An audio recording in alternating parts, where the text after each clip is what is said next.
നമ്മൾ ഒരുപാട് ഡീകോഡിംഗ് വീഡിയോകൾ ചെയ്തേക്കുന്ന സമയത്ത് ഇന്ന് കുറച്ച് ശരിക്കും ഇൻട്രസ്റ്റിംഗ് ആയിട്ടുള്ള കാര്യങ്ങളാണ് നമ്മൾ പറയാനായിട്ട് പോകുന്നത്. എനിക്കറിയില്ല അത് എത്ര നിങ്ങൾ ഇതിനു മുൻപ് ഇങ്ങനത്തെ സംഭവങ്ങൾ കണ്ടിട്ടുണ്ടാവും എന്നുള്ളൊരു എനിക്കറിയില്ല. പക്ഷെ ഭയങ്കര എക്സൈറ്റിംഗ് ആയിട്ട് എനിക്ക് പേഴ്സണലി ഫീൽ ചെയ്തേക്കുന്ന, എനിക്ക് തോന്നുന്നു കൂലി ഡീകോഡിങ്സിൽ തന്നെ ഞാൻ ഏറ്റവും എക്സൈറ്റഡ് ആയിട്ട് ചെയ്യുന്ന ചില കാര്യങ്ങളാണ്, ചില ഡീറ്റെയിൽഡ് ഫൈൻഡിങ്സ് നമ്മൾ പറയില്ലേ. ഇപ്പൊ ലിയോനെ കുറിച്ചൊക്കെ നമ്മൾ ഡീകോഡ് ചെയ്തേക്കുന്ന സമയത്ത് ചില ആൾക്കാർ പറഞ്ഞേക്കുന്ന കാര്യമുണ്ട്. നമ്മൾ പല റെഫറൻസുകളെ കുറിച്ച് നമ്മൾ ഒരുപാട് കാര്യങ്ങൾ നമ്മൾ ഡീപ്പായിട്ട് നമ്മൾ റിസർച്ച് ചെയ്ത് പറഞ്ഞെന്നുള്ള കാര്യങ്ങളൊക്കെ പറയുന്നുണ്ട്. പക്ഷെ ഇത് നിങ്ങൾ തന്നെ കണക്ട് ചെയ്ത് കഴിഞ്ഞാൽ മനസ്സിലാവും എന്താണ് ഞാനെന്ന് പറയാൻ പോകുന്ന റെഫറൻസുകൾ എന്നുള്ള കാര്യങ്ങളെ കുറിച്ച് ഏകദേശം ഒരു ഐഡിയ കിട്ടും. കഴിഞ്ഞ ദിവസം നമ്മൾ പറഞ്ഞു നിർത്തിയേക്കുന്ന ആ ഒരു പോയിന്റിൽ തന്നെ നമുക്ക് കുറച്ച് കാര്യങ്ങൾ കൂടി പറഞ്ഞു തീർക്കാനായിട്ടുണ്ട്. കൊക്കി എന്ന് പറയുന്ന ഒരു റെഫറൻസിൽ നിന്ന് എടുത്തേക്കുന്ന കുറച്ച് ഡീറ്റെയിൽസ് കൂടി വെച്ചുകൊണ്ട് നമ്മളൊന്നൊരു ഡീറ്റെയിൽഡ് ഡീകോഡിംഗ് ആണ് ചെയ്യാനായിട്ട് പോകുന്നത്. എല്ലാ പ്രേക്ഷകർക്കും പുതിയ വീഡിയോയിലേക്ക് സ്വാഗതം. എന്റെ പേര് ഡൊണാൾഡ് എന്നാണ്. So welcome back to today's video. Coolie cinema ഇറങ്ങാനായിട്ട് ഇനി 4 ദിവസങ്ങൾ കൂടിയാണ് ബാക്കിയുള്ളൂ. നിങ്ങൾക്ക് എല്ലാവർക്കും ടിക്കറ്റ് കിട്ടി കാണുമെന്ന് വിചാരിക്കണോ? എന്തായാലും ടിക്കറ്റ് സെയിലിനെ കുറിച്ചൊക്കെ പറയാനായിട്ടാണെന്നുണ്ടെങ്കിൽ ഒരുപാട് പറയാനായിട്ടുണ്ട്. കാരണം കേരള ബോക്സ് ഓഫീസ് തൂത്തുവാരുന്ന തരത്തിൽ തന്നെയാണ്, ഒരു ഗംഭീര റെക്കോർഡ് തന്നെയാണ്. എനിക്ക് തോന്നുന്നു ഒരു മലയാളം ആക്ടറിന് ശേഷം ഏറ്റവും വലിയൊരു ഹൈപ്പ് കൊണ്ടുവരാനായിട്ട് സാധിച്ചേക്കുന്ന ഒരു ആക്ടർ എന്നല്ല ഞാൻ പറയുന്നത്, ഏറ്റവും വലിയൊരു ഡയറക്ടർ എന്ന് എനിക്ക് തോന്നുന്നു അത് ലോകേഷ് കനകരാജിനെ എന്നുള്ളൊരു കാര്യം തന്നെയാണ് തോന്നുന്നത്. ലിയോയ്ക്ക് ശേഷം അടുത്തൊരു വലിയ റെക്കോർഡാണ് ശരിക്കും കൂലി cinema all around the world ഇട്ടേക്കുന്നത്.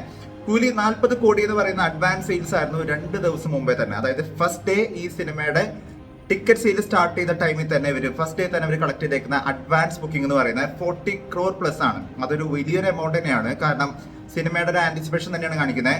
ഒരു എ സർട്ടിഫിക്കറ്റ് പടായിട്ട് പോലും ഇത്ര വലിയ റെക്കോർഡ് ഇടാന്ന് പറയുന്നത് one and only brand Lokesh Kanagaraj and Rajinikanth and Anirudh എന്ന് പറയുന്ന ആ ഒരു 3 ലെജൻഡറി പേരുകൾ വരുന്ന സമയത്ത് തന്നെയാണ് ഇത് കാണാനായിട്ട് നമ്മൾ പ്രേരിപ്പിക്കുന്ന ഒരു കാര്യം. ഇവരുടെ തന്നെ പല പടങ്ങൾ ഇതിനു മുമ്പ് വന്നേക്കുന്ന സമയത്ത്, രജനീകാന്തിന് മുൻപത്തെ പടം വന്നേക്കുന്ന സമയത്താണെങ്കിലും അനിരുദ്ധിന് മുൻപത്തെ പടങ്ങൾ വന്നേക്കുന്ന സമയത്താണെങ്കിലും കേരളത്തിൽ ഉണ്ടാക്കിയേക്കുന്ന ഹൈപ്പിനേക്കാൾ വലിയൊരു ഹൈപ്പാണ് ലോകേഷിന്റെ ഒരു ബ്രാൻഡിങ് കൂടി വന്നേക്കുന്ന സമയത്ത് ശരിക്കും സംഭവിച്ചേക്കുന്നത്. എനിവേസ് നമുക്ക് ഒരു ഡീറ്റെയിൽഡ് ഡീകോഡിംഗ് തന്നെ ചെയ്യാനായിട്ടുണ്ടെന്നുള്ളൊരു കാര്യം ഞാൻ പറഞ്ഞു. കാരണം എനിക്ക് ഭയങ്കര ഇഷ്ടപ്പെട്ടു ഈ ഒരു കാര്യത്തിനെ കുറിച്ച് എന്തായാലും പറയണം എന്നുള്ളൊരു കാര്യം തോന്നി. സോ കൂലി സിനിമയെ കുറിച്ച് നമ്മൾ ഒരുപാട് ഡീകോഡിംഗ് വീഡിയോകൾ ചെയ്തിട്ടുണ്ട്. പാർട്ട് 1, പാർട്ട് 2, പാർട്ട് 3 എന്നിങ്ങനെ ഒരുപാട് സീരീസുകളായിട്ട് നമ്മൾ വീഡിയോസുകൾ ചെയ്തിട്ടുണ്ട്. അതിന് മുൻപ് നമ്മൾ ചെയ്തിട്ടുണ്ട്. ഇന്ന് നമ്മൾ ചെയ്യാൻ പോകുന്നത് ഒരു ടൈറ്റിൽ കാർഡ് വെച്ചുകൊണ്ടാന്ന് പറയുകയാണെന്നുണ്ടെങ്കിൽ എത്ര പേർക്ക് വിശ്വസിക്കാനായിട്ട് പറ്റും? നിങ്ങൾ കൂലി സിനിമയുടെ ടൈറ്റിൽ കാർഡ് ഫസ്റ്റ് ഡേ തൊട്ട് തന്നെ, ഈ സിനിമയുടെ അനൗൺസ്മെന്റ് ടൈം തൊട്ട് തന്നെ നിങ്ങൾ കണ്ടേക്കുന്ന ഒരു കാര്യം തന്നെയാണ്. പക്ഷെ അന്നൊന്നും ശ്രദ്ധിക്കാതെ പോയിക്കുന്ന ഒരു വളരെ ഇമ്പോർട്ടന്റ് ആയിട്ടുള്ള ഒരു കാര്യമാണ് നമ്മളിത് പറയാനായിട്ട് പോകുന്നത്. ഇതാണ് കൂലി സിനിമയുടെ ടൈറ്റിൽ കാർഡ് എന്ന് പറയുന്നത് അല്ലേ. ഇത് കാണുന്ന സമയത്ത് നിങ്ങൾക്ക് എന്തെങ്കിലും ഫീൽ ചെയ്യുന്നുണ്ടോ? പ്രത്യേകിച്ചൊന്നും ഫീൽ ചെയ്യുന്നില്ല. ഒരു ബാഡ്ജ് പോലെ നമുക്ക് തോന്നുന്നുണ്ടല്ലേ. ശരിക്കും പറയുകയാണെങ്കിൽ കൂലി എന്ന് പറയുന്നത് അവർ ഉപയോഗിക്കുന്ന ഒരു ബാഡ്ജിന്റെ തന്നെ ഷേപ്പാണ് അതിനകത്ത് കൊടുത്തേക്കുന്നത്. അതിനകത്ത് കൂലി എന്നാണ് അവർ എഴുതി വെച്ചേക്കുന്നത്. ഒരു ഓവൽ ഷേപ്പിലാണ് ഈ ഒരു കൂലിയുടെ ബാഡ്ജിങ് നമുക്ക് കാണാൻ പറ്റുന്നത്. പക്ഷെ ഇതിന്റെ അകത്ത് എഴുതിയേക്കുന്ന കൂലി എന്ന് പറയുന്ന ടെക്സ്റ്റ് ഒന്ന് ഡീകോഡ് ചെയ്യുകയാണെന്നുണ്ടെങ്കിൽ ഇതിന്റെ ഷേപ്പ് ആരെങ്കിലും ശ്രദ്ധിച്ചിട്ടുണ്ടോ? ശരിക്കും ഈ ഒരു ഷേപ്പ് കാണുന്ന സമയത്ത് നിങ്ങൾക്ക് എന്തെങ്കിലും, നിങ്ങൾ +1 +2 പഠിച്ചിരിക്കുന്ന സമയത്ത് സയൻസിനകത്താണ് നിങ്ങൾ പഠിച്ചിരിക്കുന്നുണ്ടെങ്കിൽ നിങ്ങൾ എന്തായാലും കേട്ടുപോയിക്കുന്ന ഒരു പേര് നിങ്ങൾക്ക് ഇവിടെ കൃത്യമായിട്ട് കാണാൻ പറ്റും. അതിന്റെ ഒരു റിസംബ്ലൻസ് നിങ്ങൾക്ക് കാണാൻ പറ്റും. കൂലി സിനിമയിൽ പവർ ഹൗസ് എന്ന് പറയുന്ന ഒരു പാട്ട് നമ്മളെല്ലാവരും കേട്ടേക്കുന്ന ഒരു കാര്യം തന്നെയാണ്. ഞാൻ റിപ്പീറ്റഡ്ലി കേട്ടുകൊണ്ടിരിക്കുന്ന ഒരു പാട്ടാണ്. ഞാൻ അന്നേ തന്നെ പറഞ്ഞായിരുന്നു ആ പാട്ട് കേൾക്കുന്നതോറും നമ്മുടെ എനർജി ഇങ്ങനെ കൂടിക്കൊണ്ടുവരും. എനിക്ക് തോന്നുന്നു ഹുക്കുമിനേക്കാളും എനിക്ക് പേഴ്സണലി ഇഷ്ടമായിരിക്കുന്ന ഒരു പാട്ട് എന്ന് പറയുന്നത് പവർ ഹൗസ് ആണ്. പവർ ഹൗസ് എന്ന് പറയുന്ന ഒരു പാട്ട് കേൾക്കുന്ന സമയത്ത് നമുക്കറിയാം കൂലി സിനിമയുടെ പല റെഫറൻസുകളിലും പവർ ഹൗസിന്റെ റെഫറൻസുകൾ കൊടുത്തിട്ടുണ്ട്. പല ഫ്രെയിമിനകത്ത് നമുക്ക് കാണാൻ പറ്റുന്നുണ്ട്. പവർ ഹൗസ് എന്ന് പറയുന്നത് പവർ ജനറേറ്റ് ചെയ്യുന്ന ഹൗസ്, അതായത് ഇലക്ട്രിസിറ്റി പോലെയുള്ള ഒരു പവർ ജനറേറ്റ് ചെയ്യുന്ന ഒരു സോഴ്സ് മീഡിയത്തിനെ പറയുന്ന ഒരു ഏരിയനെ പറയുന്ന ഒരു പേരാണ് പവർ ഹൗസ് എന്ന് പറയുന്നത്. പക്ഷെ നമ്മുടെ ശരീരത്തിന്റെ അകത്ത് ഒരു പവർ ഹൗസ് ഉണ്ട്. നമ്മുടെ ശരീരത്തിന്റെ അകത്ത് കോടാനക്കോടി സെല്ലുകൾ ഉണ്ടല്ലേ. ഒരുപാട് സെല്ലുകൾ നമ്മുടെ ശരീരത്തിന്റെ അകത്തുണ്ട്. ഈ ഓരോ സെല്ലിന്റെ അകത്തും നമ്മൾ സയൻസിലൊക്കെ പഠിച്ചേക്കുന്ന ഒരു കാര്യമാണ്, ഒരു സെല്ലിനെ പവർ ചെയ്യുന്ന power house of the cell എന്ന് പറഞ്ഞിട്ട് നിങ്ങളൊന്ന് ഗൂഗിളിലൊന്ന് ടൈപ്പ് ചെയ്യുകയാണെന്നുണ്ടെങ്കിൽ നിങ്ങൾക്ക് കാണാൻ പറ്റുന്ന ഒരു പേര് എന്ന് പറയുന്നത് മൈറ്റോകോൺട്രിയ എന്ന് പറയുന്ന ഒരു സാധനമായിരിക്കും. മൈറ്റോകോൺട്രിയയുടെ ഷേപ്പ് ആരെങ്കിലും ശ്രദ്ധിച്ചിട്ടുണ്ടോ? ശരിക്കും മൈറ്റോകോൺട്രിയയുടെ ഷേപ്പ് എന്ന് പറയുന്നത് ഏകദേശം ഇതുപോലെ ഇരിക്കും. ഇതാണ് നമ്മുടെ ശരീരത്തിനെ പവർ ചെയ്യുന്ന ഒരു സംഭവം എന്ന് പറയുന്നത്. ഇതേ തന്നെ മൈറ്റോകോൺട്രിയയുടെ ഒരു ഷേപ്പ് പോലെയാണ് ആക്ച്വലി കൂലി സിനിമയുടെ ബാഡ്ജിങ്ങിനകത്ത് കൊടുത്തേക്കുന്ന ആ ഫോണ്ടും ആ ലെറ്ററിംഗ് ഒക്കെ കൊടുത്തേക്കുന്നതിന്റെ ഒരു ഡിസൈൻ എന്ന് പറയുന്നത്. ശരിക്കും ഒന്ന് നോക്കിക്കഴിഞ്ഞാൽ ഇതും തമ്മിലൊരു സിമിലാരിറ്റി കാണാൻ പറ്റും. അതായത് power house of the cell എന്ന് പറയുന്ന പോലെ തന്നെ ഈ പവർ ഹൗസിനെ റെഫർ ചെയ്യുന്ന തരത്തിൽ തന്നെയാണ് ഇവിടെ രജനീകാന്തിന്റെ ഈ ഒരു ബാഡ്ജിങ്ങിനകത്ത്, ഈ കൂലി എന്ന് പറയുന്ന ഒരു ബാഡ്ജിങ്ങിനകത്ത് കൃത്യമായിട്ട് ആ ഒരു ഡിസൈൻ തന്നെ കൊടുത്തേക്കുന്നത്. സോ രജനീകാന്ത് എന്ന് പറയുന്നത് ഈ സിനിമയുടെ അകത്ത് വരുന്ന ഒരു മെയിൻ പവർ ഹൗസ് ആണെന്നുള്ളൊരു കാര്യം നമുക്ക് തീർച്ചയായിട്ടും പറയാൻ പറ്റും. ആ ഒരു എക്സ്പെരിമെന്റിനകത്ത് രജനീകാന്ത് തന്നെയായിരിക്കും ആ ഒരു പവർ ഹൗസ് എന്നുള്ളൊരു കാര്യങ്ങളൊക്കെ കുറെ സംശയമുള്ള ഒരു കാര്യം തന്നെയായിരുന്നു. ഇതിനെ തന്നെ മറ്റ് ലാംഗ്വേജുകളിൽ വന്നേക്കുന്ന ടൈറ്റിൽ കാർഡുകൾ നമ്മൾ എടുത്തു നോക്കി കഴിഞ്ഞാൽ വേറെ ലാംഗ്വേജിൽ നമുക്ക് കാണാൻ പറ്റുന്ന കാര്യം എന്ന് പറയുന്നത്, ഈ ഒരു ടൈറ്റിൽ കാർഡ് നമ്മൾ കൃത്യമായിട്ട് എടുത്തു നോക്കി കഴിഞ്ഞാൽ നമുക്ക് ഇവിടെ ഒരു ചുറ്റികയുടെ ഷേപ്പ് കാണാൻ സാധിക്കുന്നുണ്ടല്ലേ. ഇവിടെ സൈമന്റെ ഫസ്റ്റ് ഫ്രെയിം ഇത് ഒരു ലീക്ഡ് ആയിട്ട് വന്നേക്കുന്ന ഒരു വീഡിയോ വന്നേക്കുന്ന അദ്ദേഹത്തിന്റെ ഷോട്ടാണ് ഇവിടെ കാണാൻ സാധിക്കുന്നത്. ഒരാളെ കൊല്ലുന്ന രംഗാണെന്ന് ഇവിടെ കാണാൻ സാധിക്കുന്നത്. ചുറ്റിക വെച്ചുകൊണ്ട് തലയടിച്ച് പൊളിക്കുന്ന ഒരു ഷോട്ടാണെന്ന് ഇവിടെ കാണാൻ സാധിക്കുന്നത്. സൈമന്റെ കയ്യിലിരിക്കുന്ന ഈ ചുറ്റികയുടെ തന്നെ അതേ തന്നെ ഷേപ്പാണ്, അല്ലെങ്കിൽ അതേ തന്നെ സിമ്പിളുള്ള ലെറ്ററിങ് തന്നെയാണ് ഈ ഒരു കൂലി ബാഡ്ജിനകത്ത് നമുക്ക് കാണാൻ പറ്റുന്ന ഒരു കാര്യം എന്ന് പറയുന്നത്. തീർന്നിട്ടില്ല.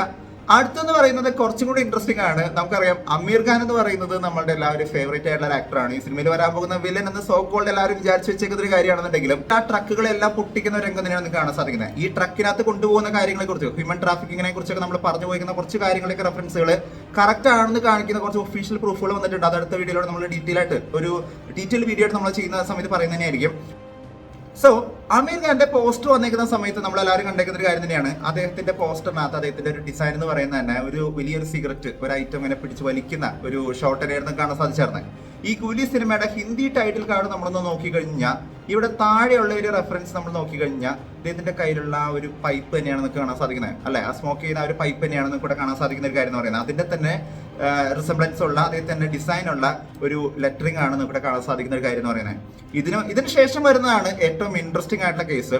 കാരണം ഞാൻ കഴിഞ്ഞ ദിവസം ഒരു കാര്യം പറഞ്ഞായിരുന്നു, നിങ്ങൾ എത്ര പേര് കുക്കി എന്ന് പറയുന്ന ഒരു സോങ് കേട്ടായിരുന്നു എന്നുള്ളൊരു കാര്യം ഞാൻ ചോദിച്ചായിരുന്നു. ശരിക്കും ആദ്യം കേട്ട സമയത്ത് എനിക്ക് വലിയ സംഭവമായിട്ടൊന്നും തോന്നിയില്ല എന്നുണ്ടെങ്കിൽ എനിക്ക് ഐ ആം ദ ഡേഞ്ചർ ഭയങ്കര ഇഷ്ടമായിരുന്നു, മോബ്സ്റ്റർ ഭയങ്കര ഇഷ്ടമായിരുന്നു. അന്ന് ട്രെയിലറിനകത്ത് കേട്ടേക്കാൾ എനിക്കത് പിന്നീട് പാട്ടായിട്ട് കേൾക്കുന്ന സമയത്തായിരുന്നു കൂടുതൽ ഇഷ്ടപ്പെട്ടായിരുന്നേ. അതുപോലെ ഈ സിനിമയിൽ വന്നേക്കുന്ന പുലി ഡിസ്കോ എന്ന് പറയുന്ന പാട്ടാണെങ്കിലും എല്ലാ പാട്ടുകളും മോണിക്ക, ചിക്കിട്ട് വൈബ്, ഇതെല്ലാം കിട്ടുന്ന പാട്ടുകൾ തന്നെയാണ്. പക്ഷേ കൊക്കി എന്ന് പറയുന്ന സോങ്ങിനെ കുറിച്ച് ഞാനിങ്ങനെ നോക്കി പോകുന്ന സമയത്താണ് ഒരു കാര്യം കാണാനായിട്ട് പറ്റിയത്. കൊക്കി എന്ന് പറയുന്ന സോങ് എന്ന് പറയുന്നത് ബേസിക്കലി ഉപേന്ദ്രയുടെ കഥാപാത്രത്തിന് വരാൻ പോകുന്ന ഒരു സോങ് ആണെന്നുള്ളൊരു കാര്യം എനിക്ക് തോന്നിയത്. കാരണം ഈ കൊക്കി എന്ന് പറയുന്ന സോങ്ങിന്റെ മീനിങ്, അല്ലെങ്കിൽ ആ ഒരു വേർഡിന്റെ മീനിങ് നമ്മൾ നോക്കിക്കഴിഞ്ഞാൽ കൊക്കി എന്ന് പറയുന്നതിന്റെ മീനിങ് എന്ന് പറയുന്നത് ഹുക്ക് എന്നാണ് അതിന്റെ മീനിങ്. ഹുക്ക് എന്ന് പറയുകയാണെന്നുണ്ടെങ്കിൽ നമുക്കറിയാലോ, തൂക്കിയിടാനൊക്കെ ഉപയോഗിക്കുന്ന അല്ലെങ്കിൽ ചാക്കൊക്കെ പൊന്തിക്കാനായിട്ട് ഉപയോഗിക്കുന്ന ഹുക്ക്. ആ ഹുക്ക് എന്നാണ് കൊക്കി എന്ന് പറയുന്നതിന്റെ മീനിങ് എന്ന് പറയുന്നത്. സോ ഉപേന്ദ്രയുടെ കഥാപാത്രം എന്ന് പറയുന്നത് ആ ഹുക്കുമായിട്ട് ബന്ധമുള്ളതുകൊണ്ട് അദ്ദേഹത്തിന്റെ മറ്റൊരു പേരായിരിക്കും കൊക്കി എന്ന് പറയുന്ന ഒരു പേര് എന്ന് പറയുന്നത്. ഈ കൊക്കിയുടെ തന്നെ ഹുക്കിനെ റെഫർ ചെയ്യുന്ന തരത്തിൽ തന്നെയാണ് ഇതിന്റെ തെലുങ്ക് ടൈറ്റിൽ കാർഡ് നോക്കിക്കഴിഞ്ഞാൽ നമുക്ക് കാണാൻ സാധിക്കുന്ന ഒരു കാര്യം എന്ന് പറയുന്നത്. ഈ ഫസ്റ്റ് ലെറ്ററിങ് നമ്മൾ നോക്കിക്കഴിഞ്ഞാൽ ഇദ്ദേഹത്തിന്റെ ഹുക്കിന്റെ റെഫറൻസ് ആണ് നമുക്ക് കാണാൻ സാധിക്കുന്ന ഒരു കാര്യം എന്ന് പറയുന്നത്. എനിവേസ് പ്രൊട്ടഗണിസ്റ്റ് ആണെങ്കിലും ആന്റഗണിസ്റ്റ് ആണെങ്കിലും ഞാൻ പറയാൻ വന്ന പോയിന്റ് എന്താണെന്ന് വെച്ച് കഴിഞ്ഞാൽ ഈ ഒരു കഥാപാത്രം എന്ന് പറയുന്നത് വളരെയധികം പവർഫുൾ ആയിട്ടുള്ള കഥാപാത്രമാണ്. ഈ സിനിമയിൽ വളരെയധികം വയലന്റ് ആയിട്ടുള്ള കഥാപാത്രമാണെന്നുള്ളൊരു കാര്യം പല ഫ്രെയിമുകളിൽ നമുക്ക് വളരെ വ്യക്തമായിട്ടൊരു കാര്യം തന്നെയാണ്. ഈ ഹുക്ക് ഉപയോഗിച്ചുകൊണ്ടാണ് കുറേയധികം ആൾക്കാർ ഇദ്ദേഹം കൊല്ലുന്നതും. സോ ആ ഒരു കഥാപാത്രത്തിനെ റെഫർ ചെയ്യുന്ന തരത്തിൽ തന്നെയാണ് കന്നഡ ടൈറ്റിൽ കാർഡ് നമ്മൾ നോക്കിക്കഴിഞ്ഞാൽ കാണാനായിട്ട് സാധിക്കുന്നത്, അതായത് ഹുക്കിന്റെ ഒരു ഷേപ്പ് കാണാനായിട്ട് സാധിക്കുന്നതും. സോ മൈറ്റോകോൺട്രിയ എന്ന് പറയുന്നത് power house of the cell എന്ന് പറയുന്ന ആ ഒരു പേര് പോലെ തന്നെ, ഒരു സെല്ലിനെ പവർ ചെയ്യുന്ന ഒരു സംഭവം എന്ന് പറയുന്ന പോലെ തന്നെ ഈ സ്റ്റോറിയിലെ ഏറ്റവും വലിയ പവർ ഹൗസ് എന്ന് പറയുന്ന കഥാപാത്രമാണ് രജനികാന്തിന്റെ കഥാപാത്രം. അതുകൊണ്ട് തന്നെയാണ് മൈറ്റോകോൺട്രിയയുടെ തന്നെ ഷേപ്പുള്ള ഒരു കൂലി ഷേപ്പ് ഇവിടെ കൊടുത്തിരിക്കുന്നത്. എന്താ അല്ലെ, ശരിക്കും പറഞ്ഞാൽ ലോകേഷിന്റെ റൈറ്റിങ്ങിനകത്ത് ഇപ്പൊ സയൻസ് വരെ കയറിയിരിക്കുന്നു എന്നുള്ളൊരു കാര്യം പറയാം. എനിവേസ് ഡീകോഡിങ് ചെയ്യുന്ന സമയത്ത് നമുക്ക് ഇതൊക്കെ ഭയങ്കര രസമാണ്. എന്നോട് കുറെ ആൾക്കാർ ചോദിച്ചിട്ടുണ്ട് എന്തുകൊണ്ടാണ് ഇപ്പോൾ ലോകേഷിന്റെ പടങ്ങൾ ഇങ്ങനെ ഡീകോഡ് ചെയ്യാനായിട്ട് ഭയങ്കര ഇഷ്ടം. കാരണം ലോകേഷിന്റെ പടങ്ങൾ ഡീകോഡ് ചെയ്യാൻ നമുക്ക് ഭയങ്കര ഇൻട്രസ്റ്റിംഗ് ആണ്. ഇങ്ങനെ കുറെ സാധനങ്ങൾ, ഇങ്ങനെ കുറെ എലമെന്റ്സുകൾ നമുക്ക് കാണാൻ പറ്റും. എന്തോരം വീഡിയോസുകൾ ചെയ്യാനായിട്ട് പറ്റും എന്നറിയാം. സത്യം പറഞ്ഞു കഴിഞ്ഞാൽ ഞാൻ ഇടയ്ക്ക് ആലോചിക്കുക, എല്ലാ ദിവസവും വീഡിയോ ചെയ്യുകയാണെന്നുണ്ടെങ്കിൽ അതിന് മാത്രം കണ്ടന്റുകൾ ഉണ്ട്. ചില ദിവസങ്ങൾ പല കണ്ടന്റുകൾ പറയാൻ മറന്നു പോകാറുണ്ട്. പക്ഷെ നിങ്ങൾ സബ്സ്ക്രൈബേഴ്സ് അല്ലെങ്കിൽ സോ കോൾഡ് നിങ്ങളുടെ ആ ഒരു സ്നേഹം കാണുന്ന സമയത്ത് നിങ്ങൾ ഇൻസ്റ്റയിലൊക്കെ വന്ന മെസ്സേജ് പ്രോ ഇതിനെ കുറിച്ച് പറഞ്ഞു, അല്ലെങ്കിൽ ഇന്ന കാര്യം കണ്ടായിരുന്നു എന്നൊക്കെ പറഞ്ഞ് മെസ്സേജ് അയക്കുന്ന സമയത്തൊക്കെ പല കാര്യങ്ങളും ഓർത്തെടുക്കാറുണ്ട്. ഒരുപാട് സന്തോഷമുണ്ട് നിങ്ങളുടെ മെസ്സേജസുകളൊക്കെ കാണുന്ന സമയത്ത്. പക്ഷെ ഒരു കാര്യമുള്ളത്, റിക്വസ്റ്റ് ആണ്, കുറച്ച് ആൾക്കാർക്ക് ഒരു തെറ്റിദ്ധാരണ ഉണ്ടാവും നമ്മളെല്ലാ മെസ്സേജസുകൾക്ക് റിപ്ലൈ കൊടുക്കുന്നില്ല. പല മെസ്സേജസുകൾക്ക് നമുക്ക് ഫുള്ളായിട്ട് നിങ്ങൾക്ക് റിപ്ലൈ കൊടുക്കാൻ പറ്റാറില്ല എന്നുള്ള സത്യമാണ്. പക്ഷെ നമ്മൾ പരമാവധി എല്ലാം നമ്മൾ നോട്ട് ചെയ്ത് പോകാറുണ്ട്. രണ്ടാമത്തെ കാര്യം, ചില ആൾക്കാർ ഹായ് അല്ലെങ്കിൽ അങ്ങനെ എന്തെങ്കിലും മെസ്സേജ് മാത്രമാണ് ഇടാറുള്ളത്. എന്റെ റിക്വസ്റ്റ് എന്താണെന്ന് വെച്ച് കഴിഞ്ഞാൽ നിങ്ങൾ എന്താണ് പറയാനായിട്ട് ഉദ്ദേശിക്കുന്നത്, ആ മെസ്സേജിലൂടെ എന്താണ് പറയാനായിട്ട് ഉദ്ദേശിക്കുന്നത് എന്നുള്ളൊരു കാര്യം ഒന്ന് ഡീറ്റെയിൽ ആയിട്ട് പറയുകയാണെന്നുണ്ടെങ്കിൽ നമുക്കത് വായിക്കുന്ന സമയത്ത് കുറച്ചുകൂടി എളുപ്പമായിരിക്കും, അല്ലെങ്കിൽ ആ മെസ്സേജ് മിസ് ആവാനായിട്ടുള്ള ചാൻസ് ഉണ്ട്.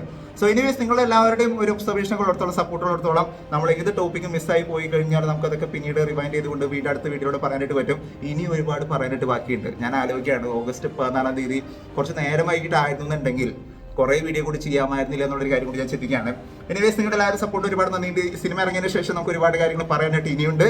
സോ ഒരു ഡീറ്റെയിൽഡ് ആയിട്ട് വീഡിയോ, അതായത് ഇനി നമുക്ക് പറയാനായിട്ട് ബാക്കിയുള്ള കുറെ കാര്യങ്ങളെ കുറിച്ചുള്ള, പ്രത്യേകിച്ച് ഈ സിനിമയിൽ ഒരു പ്രധാനപ്പെട്ട ഒരു ക്യാമറയും കൂടി വരാനായിട്ട് പോകുന്നുണ്ട്. അതിനെക്കുറിച്ചുള്ള ഒരു ഡീറ്റെയിൽഡ് സംഭവം കൂടി നമുക്ക് പറയാനായിട്ട് ബാക്കിയാണ്.